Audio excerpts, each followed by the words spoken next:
We're live. On purpose? We are live. Yes, I'm fixing all these things that have fallen down back here. I don't know what's going on.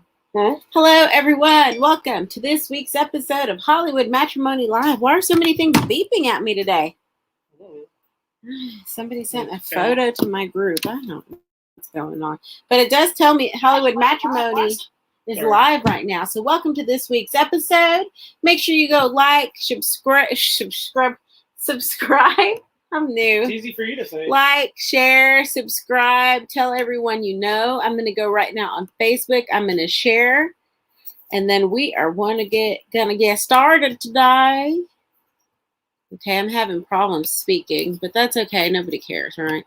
What is going on with these critters? Hey, Cochino, stop. What are they doing? Having relations? No, the dog's sniffing the other dog. Nasties. All right. So, this week, the big movie of the week, the biggest box office movie of the year. The Unholy. Oh, no. What?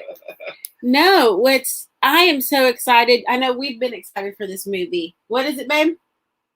The reimagining of Babe, Pig in the City. That was so good. It's called Babe, Pig in a Pan. Wow, that's weird. No, for the latest kaiju film, Godzilla versus Kong. I got my Kong shirt on. I've got a Black Panther shirt on. That didn't go with our theme, but okay. We'll go with it.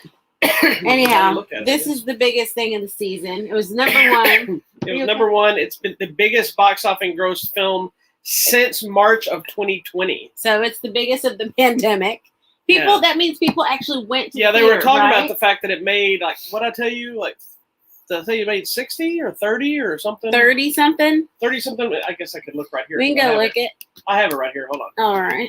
But it did really well, and it kind of showed, especially for a film that's also on HBO Max. Yeah. That people actually got out, because that's just the numbers for the theater. That has nothing to do with the HBO Max numbers. That's what I'm saying. So they talked about that. Obviously, that's kind of seeing a surge. It made $32 million over the weekend and made $48.5 since it opened on Wednesday. Mm-hmm. This is just domestic. Correct. Yeah. I'm like, see, he understands me. This is why we're married. That's just how much it made in our house. In our house. We did watch it twice in this house. Well, and what's interesting is that it's also one of the biggest box office movies worldwide. Yes, this is the big deal. With the money overseas, it now actually has a worldwide total of $285.4 million, which is probably kind of what it would have had. That's closer to it probably would have been closer to 300 because it probably would have made 60 to 100 million here on an average, because those Godzilla movies and stuff, you never know what they're going to make, but they're usually big and they usually have legs on them, and they do really well internationally because kaiju movies are big in China, Japan, and stuff like that. But it's good. It's good to see that the theaters were kind of given a boost, especially coming into now other things are being released. We have to wait till, I know I told you May, but I was wrong. We have to wait till July for Black Widow, but I forgot they had moved it a while back. I've been waiting for like a year. What are we Everybody has their. No, me personally. Black Widow's also going to do the Premier Access Disney which is cool. Too. So you pay the $30? Yeah, so if you want to. Well, we'll do both. So anyway. And then go watch it. Anyway, so. I think the next big one for next month is going to be Mortal Kombat. Which is funny, because that means Warner Brothers is dominating the box office, because they put out Tenet. Yeah, it's the only movie that really come out in theaters. They've now put out Tom and Jerry, which I liked it. I know it's there were some problems, but they put out Tom and Jerry. They Godzilla versus Kong, Mortal Kombat. All these dual things are kind of paying off for their box office, while everything else is just now trickling in. Yeah. So heading into the weekend of Godzilla versus Kong, we did a little bit of homework and we watched some other movies. Did you pull them? I didn't. Dang it, sir. Yeah. Well, we can just tell Where them. are they?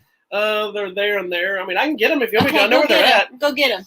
Good Lord, we can't. I thought you were going to put the things on here like you normally do. No, I said pull them. No, we said pull the other ones. Oh, well, let's pull them. We're in a full movie room. It's not like it's going to be difficult. No. We went back and we prepared ourselves. We watched them in the order in which they take place, not the order of release, obviously. Exactly. So we started off with Babe picking this. Oh, we're not. Oh, we're off of that again. We start off with Kong Skull Island, which is this shirt. Now, for anybody that doesn't already know, Skull Island. If anybody that doesn't already know about the history of King Kong and Godzilla, excuse me. You okay there? They were separate franchises. This is not the first time we've had a King Kong versus Godzilla film. It's the better one. The other one's super cheesy, but they did good. Okay. But it does exist. So we did go back. We read. I know there's issues that people have with some of these other films. I love them all, but I love all things kaiju. And if you compare these movies and then try to look at the older movies and say, well, these are so much. The other ones are so much better movies. The other ones are super cheese, but I love them. They're fun. Don't get me wrong. But I'll watch anything. If you have giant monsters, giant robots, anything. Anything. Anyway, so we go to Kong Skull Island, which was in reality came out after Godzilla. In the after credit scene that it has basically lets you know that it's connected to this universe. Correct. And they created their new kaiju monster universe. I really like Skull Island. I did too. It was one of my favorite of the three, probably. Okay. Even though I'm more of a Godzilla guy than a King Kong guy. I'm a King Kong person. I love Kong, but I always love Godzilla more. But I think of the original three, I love this one more.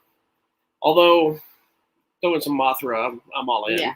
But what was the other Kong? The one that I was thinking of was Jack Black, which is that was King Kong. To do with it has nothing to do with this universe, but that is a remake of the original King Kong movie. Okay.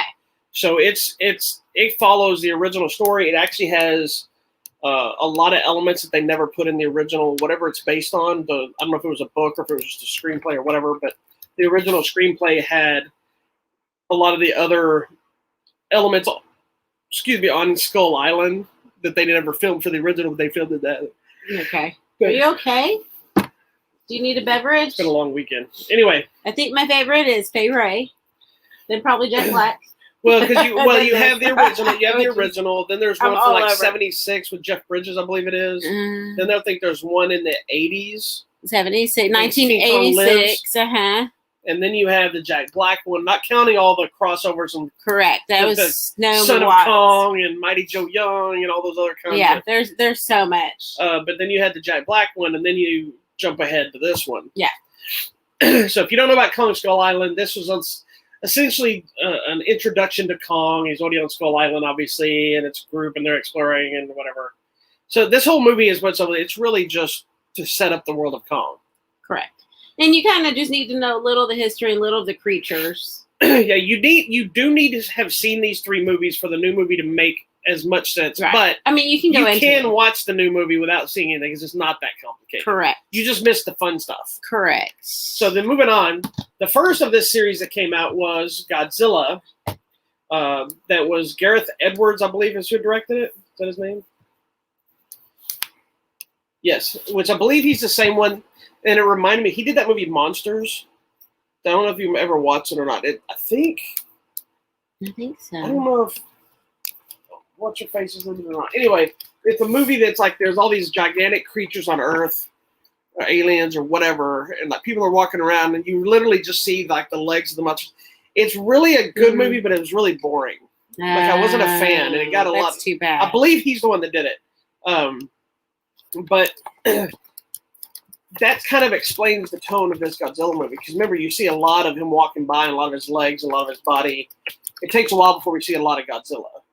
You know, which is a lot of the complaint people have. Like, I love this movie, but a lot of people have a problem with it because it's more people in the movies. And that seems to be a Hollywood issue that they seem to think we need a lot of people in these kaiju movies. We don't. We don't. We just need the monsters. But anyway, so what is your thoughts on this Godzilla movie? I like Godzilla. I always like Godzilla. I am a fan. Okay. I like both. That was my biggest conflict going into this for the whole week is like, what shirt am I going to wear? Like, do I wear Kong or do I wear Godzilla? And you're trying to pick a side? Yes, because especially since, we went through all the trouble of repurchasing my ruined Godzilla shirt from Tokyo. Like, we went through so much trouble to get a replacement shirt. And then I'm like, I don't even know what to do. I love Godzilla. I am a fan. I think my favorite is the original black and white one that we watched. Yeah, well, I got to take her to see and the guy. I think it was when this one came out, the guy right? in the rubber suit. Yes. When this came out, I think it was. It's been a long time. What was this? What is the name of that theater? Over Mockingbird. Look at the Mockingbird. It's been so long since we've been over there. I've now forgot the name of it. I don't know. You know what I'm talking about? Yes, the one on the at the mall thing. I know. The one on the at the mall thing. I know. I don't know. Anyway, Doesn't matter. It'll come to me in a little bit. They had a showing of the original, like 35 millimeter or whatever it was, cut of the original Godzilla movie. So we got to go watch. Her first time seeing it, was got to watch it on the big screen, which was really cool. Loved it. And then she was like, I remember coming out of that, and you're like, there was so much more to that movie than I thought there was. Yeah, like I didn't know, like this whole scientist thing was happening and all that, but seeing the guy in the suit's the best. And the same thing has happened with Godzilla. There's been, 40 plus Godzilla movies, tons. I believe. Tons. You have the original, and then there's always been all the different iterations of Godzilla's, cartoons. There's like, I don't know how that's a cartoon, but okay. There's been there's Godzilla with his son cartoon. I think there was even a King Kong cartoon or something. But anyway, this is like the whole set. So this one brings Godzilla into the universe, and then at the end of this film, we lead it technically into Kong Skull Island, which then it's in the credits. Even though this takes place way before, it's after credit sequence connects to 2, which in turn leads us into Godzilla King of Monsters. And I remember when we first saw it, you saw that, you're like, oh, yes. Because it started showing like the sculptings and all this stuff of Mothra and Rodan. All the monsters coming together. And then we get King of Monsters, which then I collectively lost my mind. Yes. Because posters started coming out with Ghidorah and Mothra. And if you haven't figured out that I like Mothra, since I've said it 35 times since the show started, I'm a Mothra guy. I even have the Steelbook 4K edition of the re-release of the original Mothra film.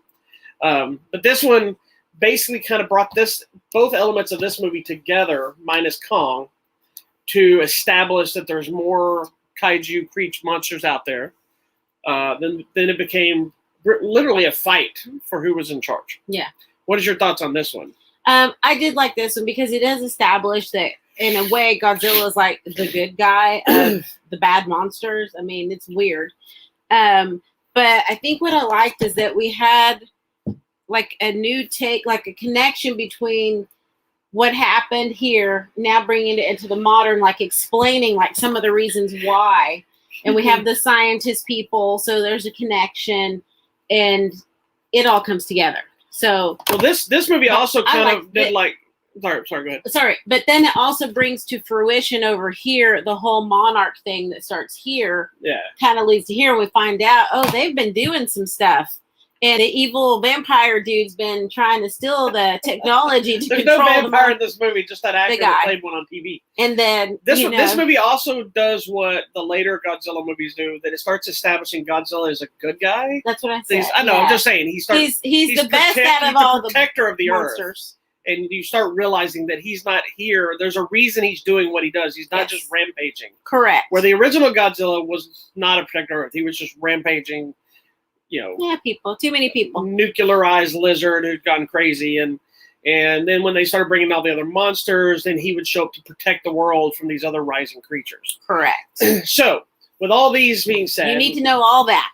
And the most important part too for this new movie that we can't really tell you about because it is a spoiler, but the after credit sequence to Godzilla King of Monsters is very important. Plays a big portion into Godzilla versus Kong. Correct. Now, the Godzilla vs. Kong, to me, was going to be a tricky game. Not only are you bringing 2 titans together, no pun intended, you also have to establish the fact that we dealt with a movie with Kong that was in the 50s or 40s, whatever it was. The 50s. The 50s. But the Godzilla movies were present day, and now we're bringing them all together. So what's been happening with Kong and what's been happening with Godzilla all this time? So we were both a little concerned. Because in my 50s, 60s, 70s, 80s, 90s. And where was Kong later? Where was Kong during King of Monsters? Right? All this is information because if the Titans started coming up, because remember, there's some other Titans that pop up in this movie too that are kind of secondary. Yes. And kind of thrown out. Well, because you find out in this one with the whole monarch, it's that one kind of with the whole monarch thing, what they've been up to this whole time. Yeah. So then you're like, what? How is that going to come together, and why haven't they come together before? There's an answer. Why is Kong just on that island? So there's an answer. Let's just say this. Let's go into this direction. What did you think of the new movie? Okay, thank you for our friend for telling us the theater was the Angelica Theater where we saw. Thank you, God bless movie. America. Thank you so much. Now heading into the Kong versus Godzilla, my favorite thing. I'm not going to give spoilers. I'm going to be spoiler free. We have to. My favorite thing is just seeing now Kong at a mature age. Because he's older, obviously. He's older. And just like waking up in the morning, stretching. I told you in the original. Scratching. In Skull Island, what's the scene I told you is one of my favorite scenes in that movie? Just him walking around. When he's walking through the water and he kills that octopus and he's eating and chilling. This new movie starts. And this isn't a spoiler. It starts with just Kong and his daily routine on the island. And I'm like, taking a bath. As soon as I saw this, I was like, oh my God, I love this movie. I don't care what happens after this. I love the fact they got to just see Kong be Kong. But they explain to now that he's older. It's like you can tell. But see, I would be irritated if you got that with Godzilla because you should never see Godzilla just being Godzilla chilling. No. Godzilla needs to show up and do something. If you notice, Godzilla never shows up in this movie until he's there to destroy. Correct. And I thought it was funny. There was an article I read, Adam Wingard, who, by the way, big congrats for getting to do this movie. I've been a big fan of his for a while, him and Simon Barrett. But they do smaller movies. This is his first big movie. They did You're Next. The Guest with Dan Stevens, that we love. Mm-hmm.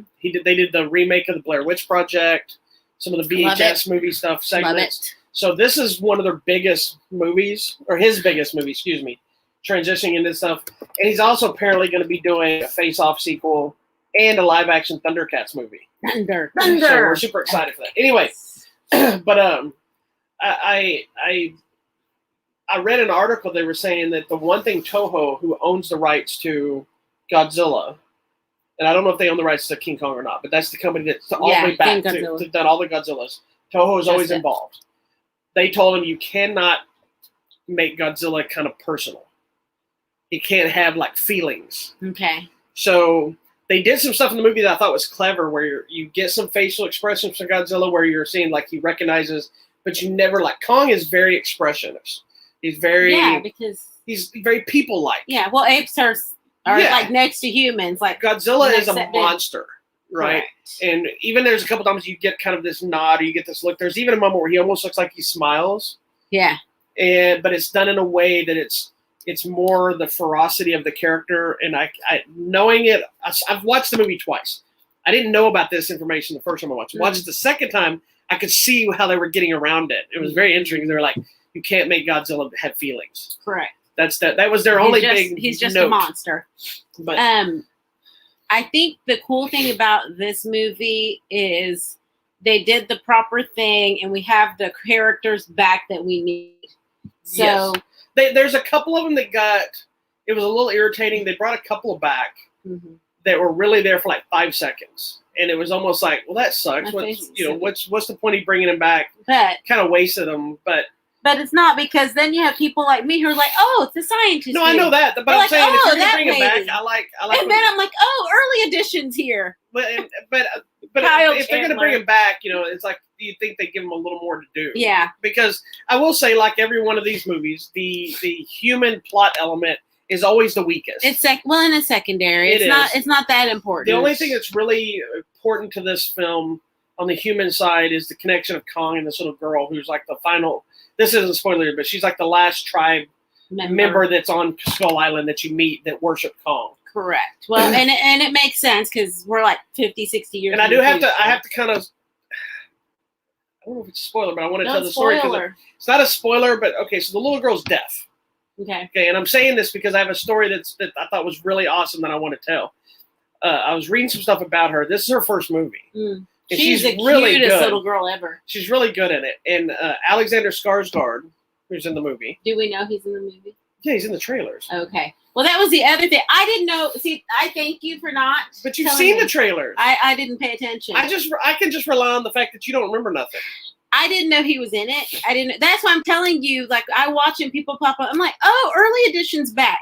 I'm like, almost everybody you saw was in the trailer. I don't know if you noticed. I'm like, oh, there's a Skarsgård, and like I'm so excited. All over the trailers from the beginning. Anyway, it doesn't matter. I read a thing that they said that he learned sign language so that he could talk to her on set. Like, and somebody asked her like her favorite actress because they were talking about how she thinks that they should have deaf actresses to be able to do this. Her favorite actress is the little girl from A Quiet Place. that's deaf. Oh, And I was like, that is the the little sweetest girl thing. with the short brown hair? Yeah, she's Oh, like, that's her my favorite actress. I was like, that gosh. is the sweetest thing I've Well, ever heard. and that's fun because that's the thing as That's just like a peer. viewer, you want to see yourself represented. Yeah. So that's who she's probably naturally drawn to, and I would never think about her. Yeah. But also my time period, I'm probably thinking like Marley Matlin or something. I love Marley Matlin. She's done so much good stuff. So anyway, moving back to the movie itself. Anywho. There are a lot of elements of the movie we can't talk about because I don't want to spoil.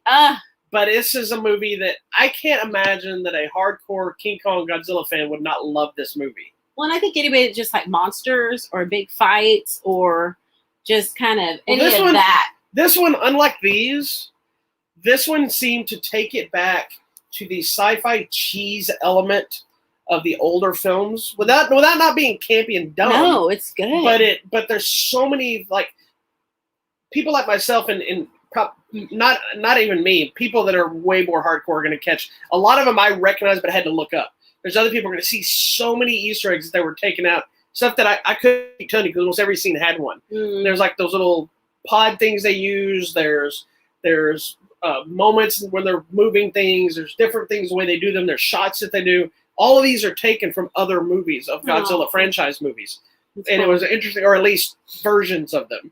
And so you could tell there was like this passion put into it to try to create a movie for fans. And this one's like a lighter movie. Like almost all the fights are in the daylight, except for the final one, which you see part in the trailer, which is in the dark, but it's in Tokyo and it's lit up. And it's like you're finally getting to see Godzilla in Tokyo. I know. But all the neon lights. That's what we wanted. And that to me was the coolest thing. Is a lot of that's the big contrast in the movie because a lot of it it's daytime, but it's like gray and blah. And then we get to Tokyo, we got neon lights and like monsters. So even though they're fighting at night in that aspect, it's so lit up. You can see everything, and I know that's always been an argument of a lot of people of hey, you can't see things and it's too dark and whatever. This one, they made sure you can see everything. Yes. You know, there's even a personal contest moment that she called out towards me with Kong with something he has to do, and she goes, "Oh, that's you, sweetie."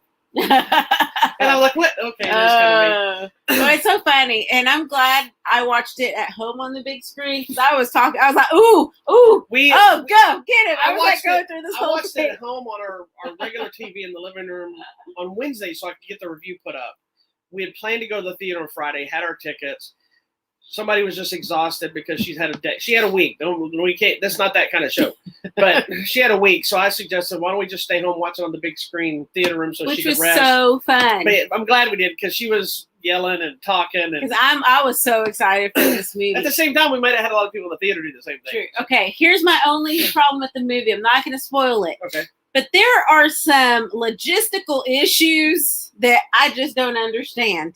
It's funny. These are things that I liked. Like that there's no explanation. Yeah, there's a scene in the trailer that you see where Kong is on the ocean liner. On the boat. That he's traveling. How did they get a gigantic... It goes from a scene where they're talking about, hey, we want to do this, and then to the scene where he's there. No, that don't make no sense. And I like that we don't need to know that because... So you assume... Here's my logistics. They sedated him. But here's my logistics to solve it for you. All the stuff that they had established now existed before that when we first introduced to him. I know. There's got to be something they have been thinking about a long time. How do we move him? I'm thinking they got some big backhoes and went beep, beep, that what you think happened? Beep, and then somebody's like shoving that under. So they you don't did think they just got a whole bunch of people pick him up like ants and carry him? No, they used the things to push him up, and then they dropped him down. Yeah, there are moments like this, but to me, I like that because it didn't feel like it needed to.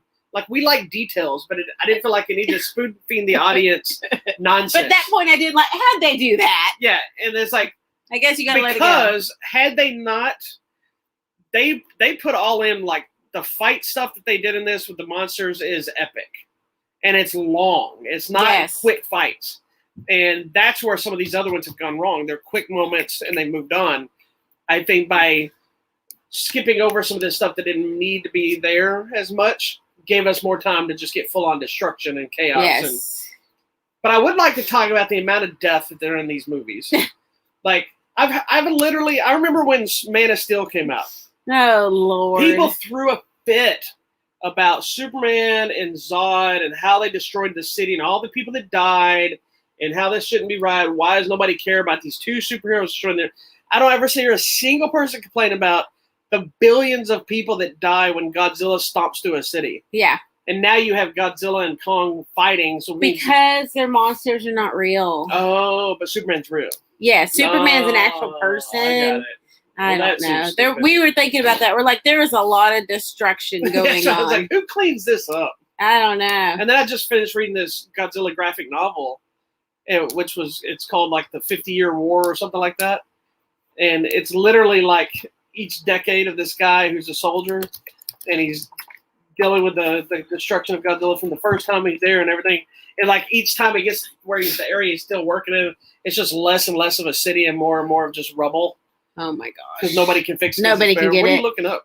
Someone was asking, was it Hong Kong or Tokyo? I think it was Tokyo. Okay. Godzilla arrives in Hong Kong. Oh, is it Hong Kong? It's in Hong Kong. Okay. So is that Japan? We're so stupid.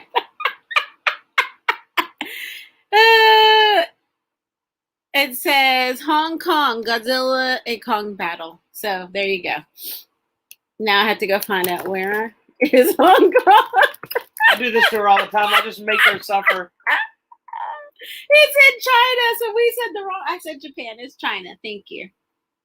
Well, I corrected myself. Thank you. Someone's yelling at me. China. It's in China. It's in China. Oh, I know it's in China. Well, why didn't you tell me? Okay, so in our next segment, this is the same thing happened. In the next segment, there's movies that she picked for something we're going to talk about. And I made her sit and stew because she didn't know the name of her own movies. But you know what? Google saved me. And I'll tell you how we got there. Anyways, everyone go check out Godzilla versus Kong. If you haven't, you're going to be the only one that hasn't seen it. And you're going to have serious FOMO. Well, so go watch it. The fighting is worth it. The whole movie's about the kaiju. It's worth it. It's fun. It's cheese. It's epic. It's destruction. And there's like this massive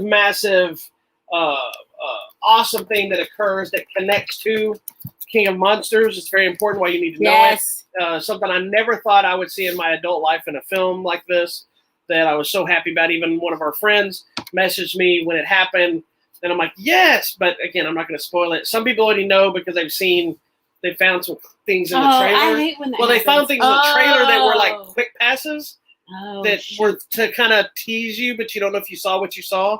And some people have figured it out. But even if you figure it out, trust me, it will not ruin the movie for you. It's still awesome. Good. I love this movie. This is a movie I've seen twice, and I will no doubt be watching this movie again. It is my favorite of these four. All right. So there you go.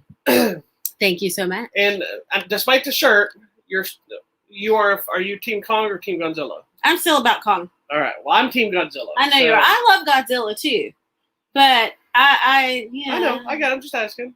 You like apes. That's why you married me. There you go. See, I said it before so you could pat me and be insulting. Exactly. All right. So moving on. So we didn't actually watch much else. That was our whole week. So our weekend. So we do have a couple of things to talk about. We do. Do you want to talk about where we went? Yes, let's talk about that. Okay, so I didn't pull the pictures up. I'm going to show them over here. Let me try to get in here. The week before, whenever we talked about it. Yeah. Everybody knows that HBO Max finally released Zack Snyder's director's cut, whatever version of Justice League that we both loved. It's a much better version of the film. There was an entire universe built around it that was kickstarting, that was supposed to keep going. And did you not put all that on there already? No. I know you did, but now I'm doing it right now. She's doing it. Don't you worry about a thing.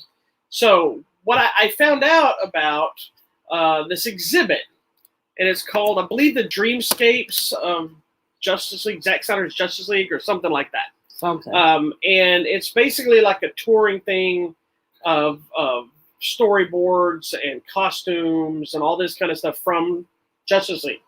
And it's right here in the Dallas. And it's the only place in the Dallas. That's right. And it's the only place in the country that's having it. Correct. There is no planned tour, to my knowledge. It's been here since like March 6th with little to no advertising. And which is so bizarre. It's free. Because, you know, advertise? Why? Because it's not meant to be like a show. It's just a display. Oh. It's at the AT&T building. Like they have this section called, what's it called? The AT&T Discovery District? Yeah. Which is essentially some restaurants and stores and little things like this. But AT&T, and I'm assuming AT&T Media is involved because they had like these big balloons for the TV show Wipeout. Yeah, so it was all. We went into an AT&T store because I saw this thing through the window. We went in and it had a replica of the comic book store from Big Bang Theory. Correct. And which I thought you could shop at, and then I realized it's not. It's literally not. It's just a display. Because like you have comics strange. and all this stuff, but they have the plexiglass coverings on them. It's just a display, and then it's an actual store to shop for AT&T stuff. But it had some other virtual stuff that you could do, and all kinds of little things. We didn't do all that. But then across from that, in this other building, which is like an office building, I believe that's the AT&T corporate headquarters. Yeah, it's in their lobby, which is so you go down bizarre. To the lobby and it's right there. So what's cool about it is when you walk in, they have this big wall, and in front of this wall, there's these various pillars, right? And all of a sudden, it's just lit up with Batman artwork. And like one, it's like an animated Batman. But then the pillars are lit up with like the city background, same thing that's on the main screen. Mm-hmm. And then it cycles through various images of Batman through comics, cartoons.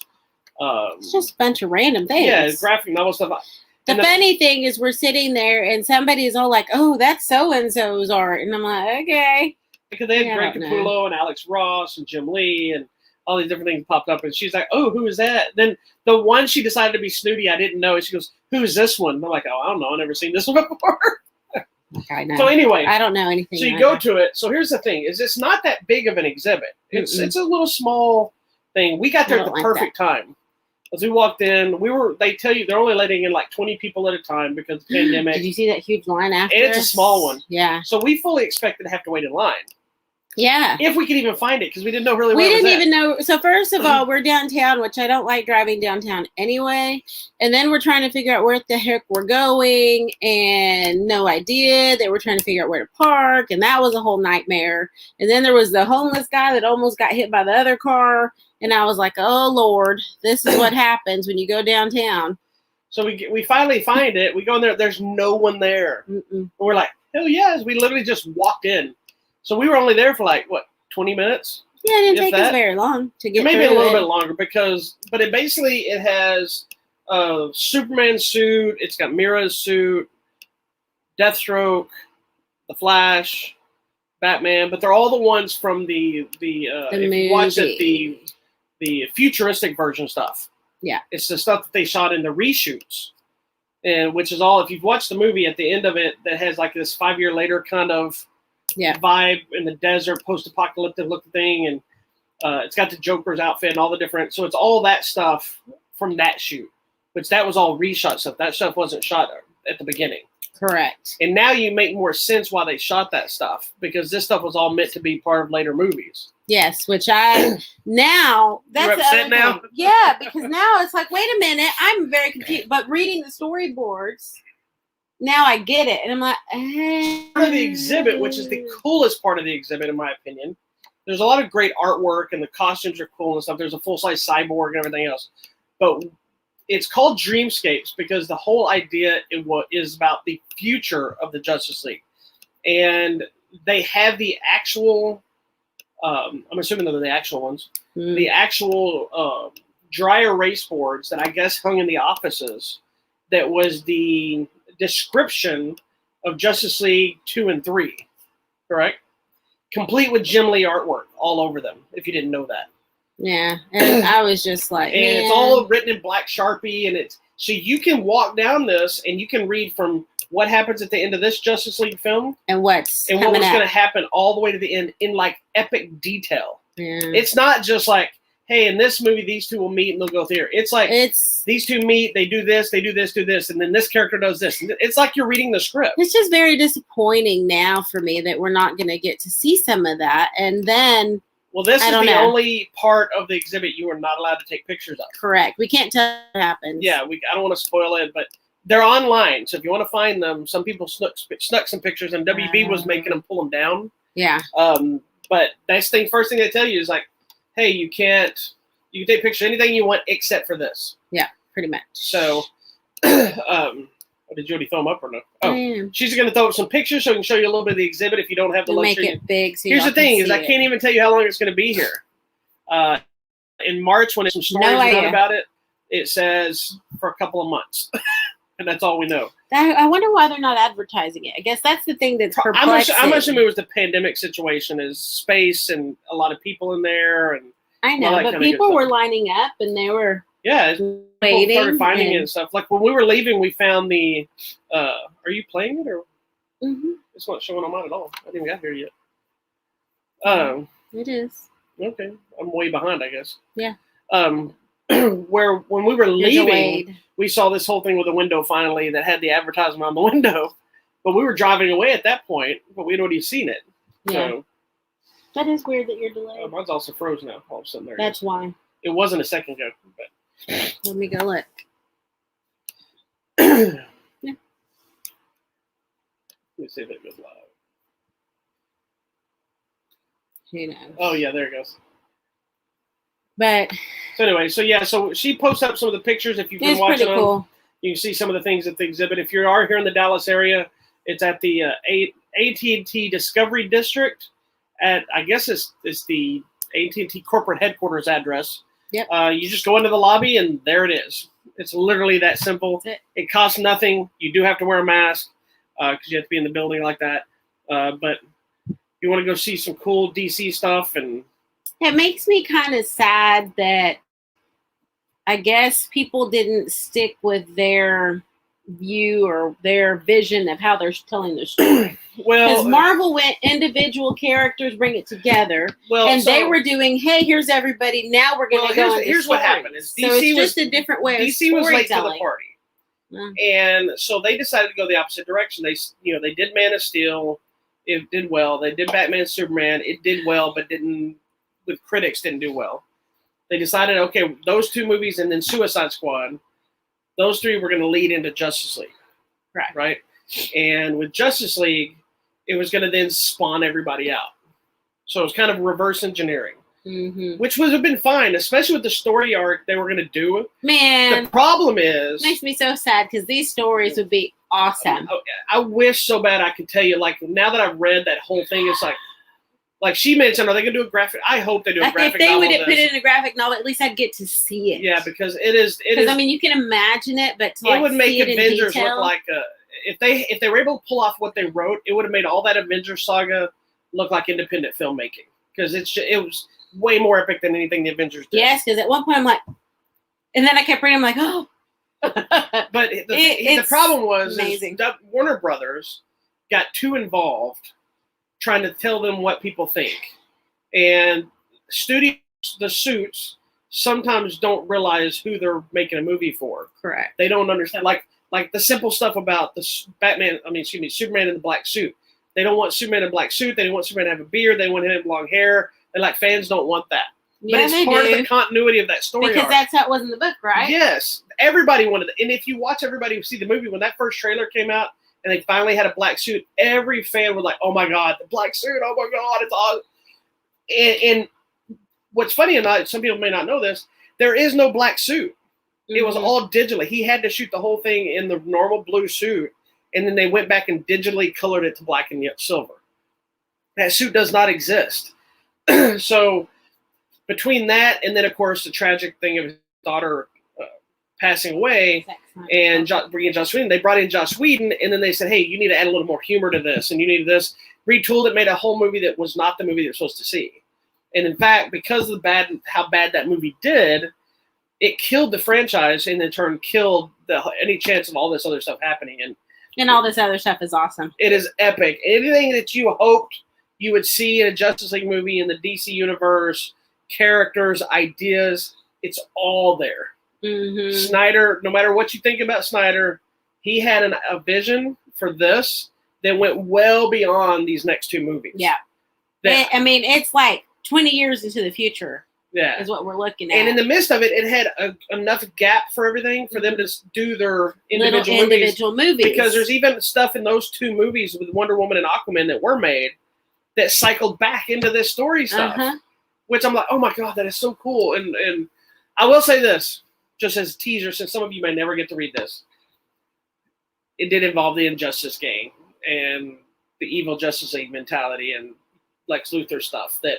Super Friends, man. Super Friends. the Justice League and the Injustice League.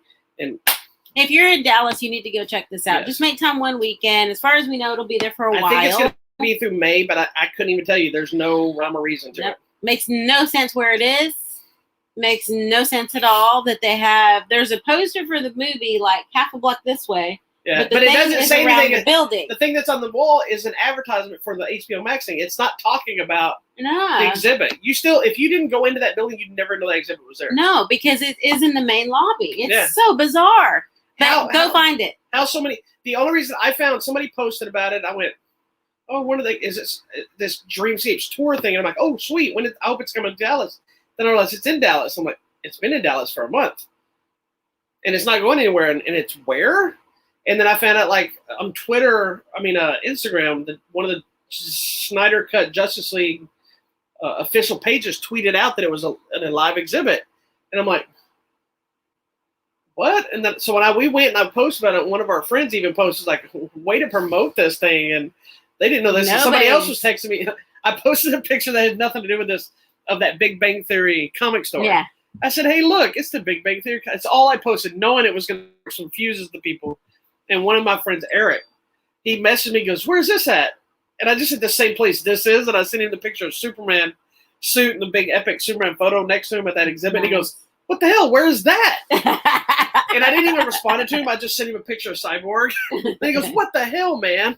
And I did the same thing to another friend of my son, too. And so then they're all like, what? Why do we not know about this? I know. That's what we're wondering. So I'm like, it's not why don't you know about this? It's why aren't you as cool as me? Get down to the AT&T Discovery District downtown. Look up the AT&T corporate headquarters in downtown Dallas on Ackerd, and then you'll find it. You want to park on the garage on Jackson, which is half like you park here, you walk on the sidewalk, you're there. Yeah, it's a cool exhibit. Just the photos are beautiful. The costumes are cool, but like I said, if nothing else, it's worth getting to just read the thing. Yeah, there you go. All right, so moving on. So because we didn't really watch anything and we didn't get to see that, we decided, since it is Easter, we're talking about our favorite zombie movies. There you go. And if you want to question me, why do we talk about zombie movies on Easter? It's because it's Happy Resurrection Jesus, which Jesus is the very first zombie. There you go. So it's Happy Undead Jesus Day. Oh, dear Lord, please forgive us for saying that. But we've always do that. We always call it Zombie Jesus Day, and that's fine. This is just between us and our house. But now we're sharing with you. It's not just me. I've been drawing Zombie Jesus off and on forever. I love Zombie Jesus. So we anyway, picked our favorite zombie movies to share with you. I had to pick. I have a few. I'm not a huge zombie fan, but I like them. Mm-hmm. So I had to go with a couple of randoms. Maybe not maybe not quite my favorite films, but ones that would fit the tone of what we're talking about. Let you go first. Okay. I babble on and on about Justice League. Let you go first with this. I'm saying now our favorite movies for Zombie Jesus Day. There we go. All right. Now, both of these are the ones you were telling me. I was like, oh, I like that movie with that one girl that falls in love with the guy who's on the plane. And then her other description was? The girl that's the zombie, but she has like the refrigerator tied to her back.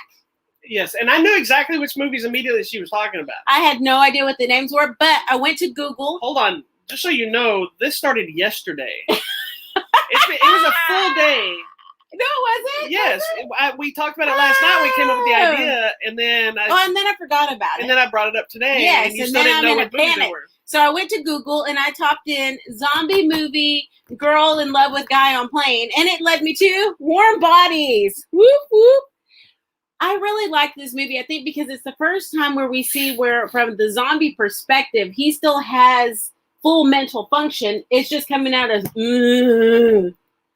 which is funny because it's kind of like the zombie comic I keep planning to work on. Yeah. It's the same idea. But not a love story. I liked this movie. It was really creative and inventive to me at that time. And I like me some zombies, and he just looked really good, and he wasn't too decayed to fall in love with him, He wasn't like peeling and falling apart. So I just really like this, and I like the little girl. Okay. What's her name? I don't know what her name is, but I like her. Doesn't matter. I'm going to leave that right there. I'm going to go look it up. Her name is... I can't see that small anymore. Okay, Teresa Palmer. That's Nicholas Hoult. I know that. Warm Bodies. I'm just going to share a little link to that because that is a good movie. And if you haven't seen it, where have you been? It's funny. It's got some zombie gore in it, but it's funny and it's a love story. It's a love story, man. We're all about the love. So there you go. That's my first. You went all in with like zombie happiness stories. I did. Well, because I believe zombies are people too. What's funny is I went in kind of a different direction. Oh, you probably went all creepy George Romero. Did I? Let me see what you got. No, I did not do George Romero. Let me see. Give me yours. But give me one of yours. I do believe that Nazis are the greatest villains of all times. Nazi zombies. And so anytime you put a Nazi in a film, it elevates it. But then when you make them the undead, it's even better. So one of my favorite zombie movies is Dead Snow. Oh, good. Dead Snow 2 is not as good, but it's still delicious. I love Dead Snow. It's basically a movie about these zombies that are Nazis. Look, even zombies. Oh my gosh! You want to hear the synopsis? Yes, I do. Get ready for the film that shocked Sundance, rocked Europe, and knocked American horror fans out of their seats. When a group of medical students mind you, it takes place in like present day. Oh, okay. It's not from back then. Well, where did the Nazis come from? Okay. It makes total sense. When a group of medical students take a sex and booze-fueled ski vacation to a remote cabin in the Norwegian Alps, they uncover a dark secret from World War II that resurrects a battalion of uncontrollable, unstoppable, and extremely undead Nazis. What follows is a blitzkrieg of bloodshed, body parts, and action-packed zombie carnage. You like that? That the New York Observer hails as relentless thrills, unimaginable horrors, and shock ending guaranteed to make you scream out loud. Director Tommy Wirkola spares no amount of flesh chopping, intestine ripping, and chainsaw slicing to deliver perhaps the finest Nazi zombie movie of our time, and one of the most ferocious, outrageous, and over-the-top horror hits of the year. And it's funny because it's not the only Nazi zombie movie, I'm assuming. It is not, but it is the best. It is so good. What is random side note? What's the movie with the zombies in space? That they're not zombies. Nazis in space. That would be Iron Sky. Okay, they're not zombies. They're not zombies. That movie is delicious as well. That whole point of that movie is that at the end of the war, when supposedly the Nazis were beat, they actually didn't get beat. They fled to the moon, built up their whole empire, everything, and they came back to the Earth to attack. In Iron Sky 2, you had Hitler on a T-Rex. That's all I'm saying about that. Well, there you go. And look, this is how old it is that I had this movie. I bought this used from Blockbuster. Look, it still got the Blockbuster exclusive. Like, you couldn't get this one anywhere else except for Blockbuster. Look at this. Oh my gosh, look at that. So old. This is a Blockbuster exclusive disc. It says Blockbuster on it. Oh my god. It still has the Blockbuster barcode right here at the bottom. Beep. See? Oh my gosh, babe. This is old. It is. Wow. This is a Blockbuster youth restricted product. Babe, you were a youth then. Not really. No, this movie came out in... Wow. This movie came out in 2009. Wow, babe. This is a foreign film. It is in Norwegian and English. Okay. But it is so good. It's fun. It's gory. It's ridiculous. Love it. The main zombie guy is like a zombie Nazi general. Face is half fallen off. It's so badass. Anyway, if you haven't seen Dead Snow or Dead Snow 2, check it out. There you go. Well, USA put out Dead Snow 2, so I was so excited. They're good. All right, so my other one was the zombie girl with the refrigerator tied to her back. Your Blockbuster exclusive threw you more than my movie did. Wow. And got a few of those. When I looked that up, it came up with Life After Beth. Get it? It's a play on Life After Death. And what? She's actually tied to the back of it's a stove, not a refrigerator, but whatever. I don't want to correct you. It came up. So this movie stars Aubrey Plaza. She is our zombie girl. I forgot Dane DeHaan was the guy in it. Yeah, him. And the parents are Molly Shannon and John C. Reilly. They're her parents. Yeah. So this is a great movie. She dies in a little accident. Didn't they decide the reason she wears a stove is because the gas in her body makes her float? Is that what it is? There's a reason. It's something holding her down. I think because they wanted her to not go eat people, honey. No. There was because she walks around with it on. I know. Oh my gosh! Now I have to go find out why. Anyhow, she comes back, but he's still in love. They're still in love. These young crazy kids in love, and I think that's what I like about these zombie movies is they're people in love. They're love movies. And it's a great movie. till undeath do us part. I just so ridiculous. I don't know why I'm torn. I'm partial to strange love stories. But this is it. So this is so funny because in this one she's acting perfectly normal. She just likes to eat flesh and stuff. They're licking your cat slipper. Sorry. Whatever. Anyhow, Life After Beth, also fun. Little bit of blood. Really good. Check it out. Now, I was going to go with a George Romero movie because he is king of the zombies. That's the one that scared me is one where the girl's like, the new one. Sorry, I hit the dog. The zombie movie where the girl's like out there coming down the hall. Are you talking? Oh, what? Coming down the hall in the house. I don't know. It's one of the newer ones. No. Okay, sorry. Go ahead. I was torn between a George Romero, one of his movies, a Zack Snyder movie. I almost went with when he did Dawn of the Dead, which was a really good remake of whatever his name, George Romero. And then I also was leaning towards something else that I opted against because I said, you know what, I'm going to go with a zombie classic. So I had to go with Shaun of the Dead, just because this was one of the first times I ever saw a comedy zombie film. Yes. And it's so good. It is. Of course, I had never seen the TV show Spaced, movie was a big cult hit for a lot of people. There's a show called Spaced. I don't know if you've ever watched it, but it's Nick Frost and Simon Pegg and Edgar Wright, who directed this movie, directed that show. And it's about these two nerd guys, all the Star Wars jokes. And I'd never seen that show before this. I saw this movie. Everybody was talking about it. I remember going to see it at the theater and being like, oh my God, this movie rules all kinds of ass. And it's a big nod to George Romero. So much so that when George Romero made, I don't remember, that last big zombie movie he did with John Leguizamo, I don't remember what it is. Anyway, Simon Pegg and Nick Frost are in that movie as zombies, like little cameos in the background. But this movie is just so fun. It holds up. It's ridiculous. It's silly. And during the pandemic, they did kind of a play on it. Nick Frost and Simon Pegg calling each other on the Zoom. Yeah, and it was the whole mask thing and about toilet paper. It was pretty funny. But this is the movie that made the two guys bigger stars outside of that show. But it's just funny. But it's also got some really good zombie effects and blood and gore and laughs and everything else. So it's so good. And it's so funny because they're coming up or they're telling us, okay, well, remember the rules on zombies. Yeah. Like, you got to make sure that you're following the crowd. And like when they walk, it's like, don't walk too fast. You're not making enough noise. And I mean, it's just ridiculousness, but it's true. And it's got one of the most iconically stupid lines that I've probably heard more than anything else of just somebody saying, "You've got red on you." Because he had that pin that linked on him. And then, of course, throughout the movie, the blood gets more and people still say it. Yeah. And I've actually heard people at conventions. I've heard people at the stores. I've heard people say, "Oh, you got red on you," and being a joke. And then it makes you wonder how many people are saying that because somebody actually has read or they've seen this movie. Yeah. You know. But I don't know. It's fun. It's and classic. I was torn because I was also going to pick Juan of the Dead and do a double feature, but I decided not. Well, there you go. All right.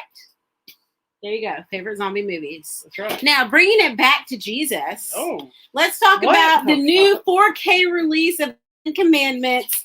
This is the 65th anniversary edition. It's a double disc edition it's a triple disc edition with some special features. And it's on brilliant, it says right here, brilliant 4K for the first time. I love this movie. I know it's 50 hours long. I don't care. I don't know if I've ever sat and watched it. Oh, watch it from with beginning to the end in a long time. Watch it with me. It's so good. And I love this movie so much, I actually quote lines as it's going through. You did what? I quote the lines with it. That's this is your Batman? Serious. This is my Batman. So growing up, this is one of the movies we watched like every year. We are all into it.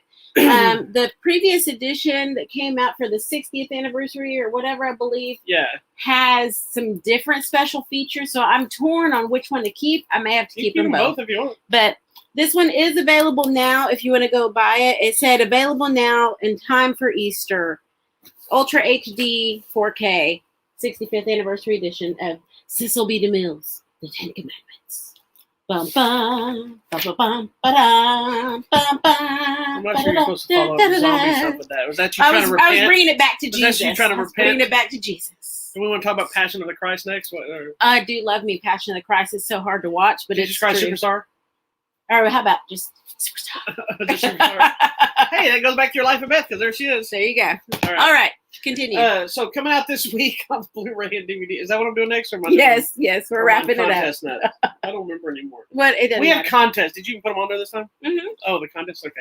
We'll talk about Blu-ray and DVD. All right. So this week we've got Barb and Star go to Vista Del Mar, coming to Blu-ray and DVD, which is really funny. So funny. A movie called The Reckoning, which I really want to see because it's from is it Neil Marshall? Who's the same guy that did The Descent and Dog Soldiers. Oh, so I know you love Dog Soldiers. Yes. A movie called Shadow in the Cloud with Chloe Grace Moretz that I really want to see because it almost seems like a sci-fi steampunk action movie. It's very interesting. Okay. I've seen a trailer for it. Another movie called Earwig and the Witch. Not Earwig and the Angry Inch, but Earwig and the Witch. And this one I watched. I haven't got the review posted yet. It is a computer animated film. Okay. Animated film, but it's one of the first computer animated films from Studio Ghibli. Oh. Who does all the other stuff? The strange looking creatures or critters. Right? They do. Hold on, so I can tell you which one they do to make you. Yes.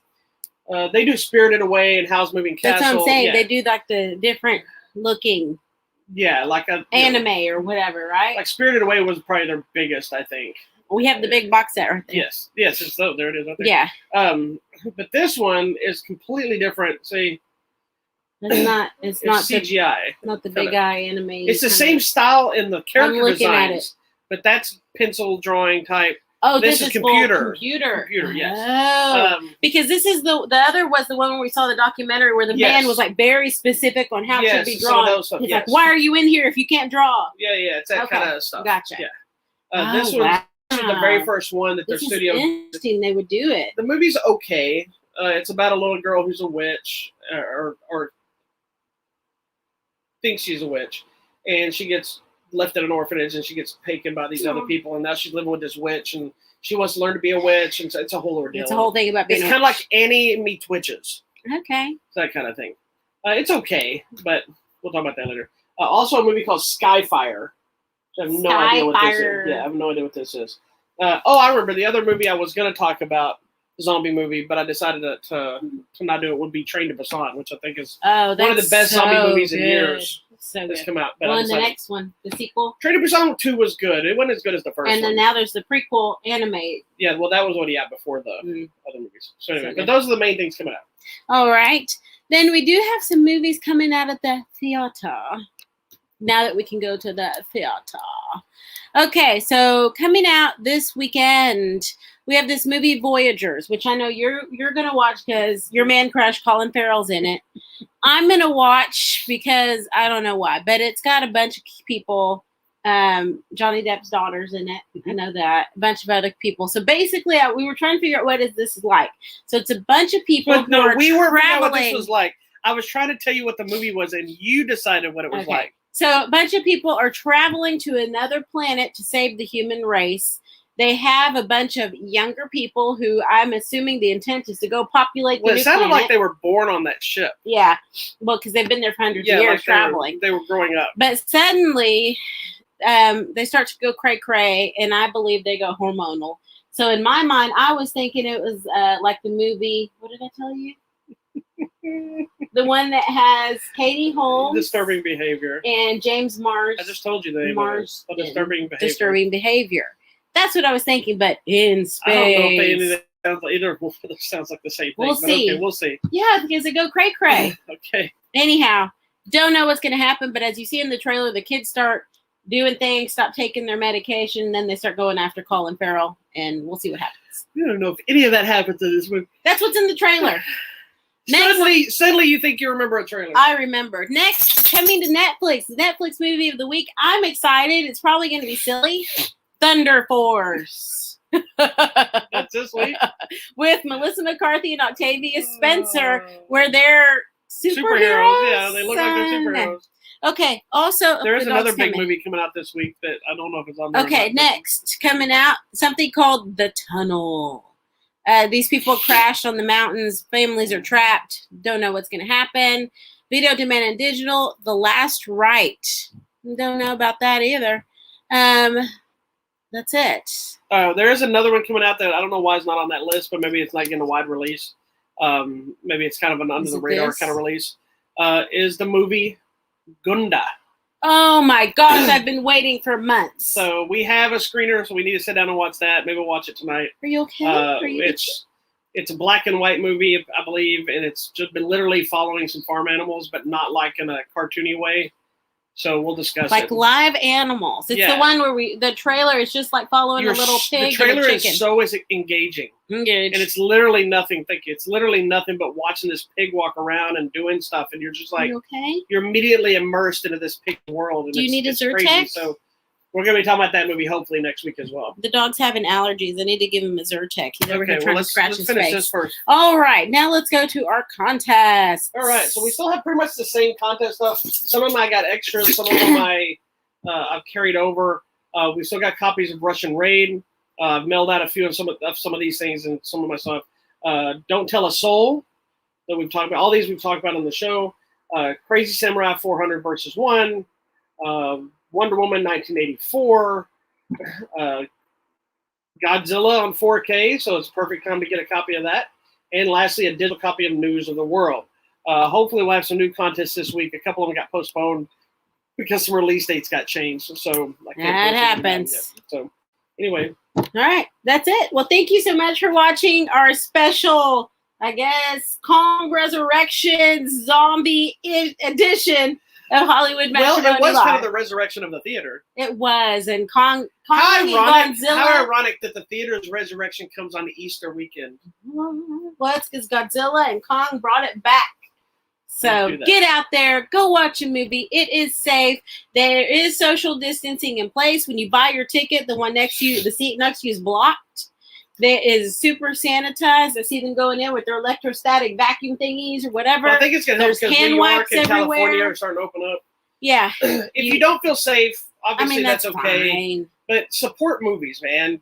Go online. Even if you don't have the streaming service, pay to rent a movie. Pay to stuff. Whether it's some cheap movie that was never come to the theater at all, or it's the $20-$30 that you would have spent at the theater, watch something that's getting an early release, because that helps the industry keep moving forward. And if you're somebody that never goes to theater, like I'd rather just watch it at home. If you buy them at home, there's more likely they're going to release more at home. Sure. So either way, it's a win-win. That's going to be a thing now. I think it's just going to stay that way. I think it's going to be a lot more like what Warner Brothers did, where it's a dual release. Yeah. Because they're smart where they're doing the 30 days. Because if you don't watch it within the 30 days, then your only option is the theater. And I think there's going to be certain movies that need to be seen on a big screen. Godzilla Kong is one of them.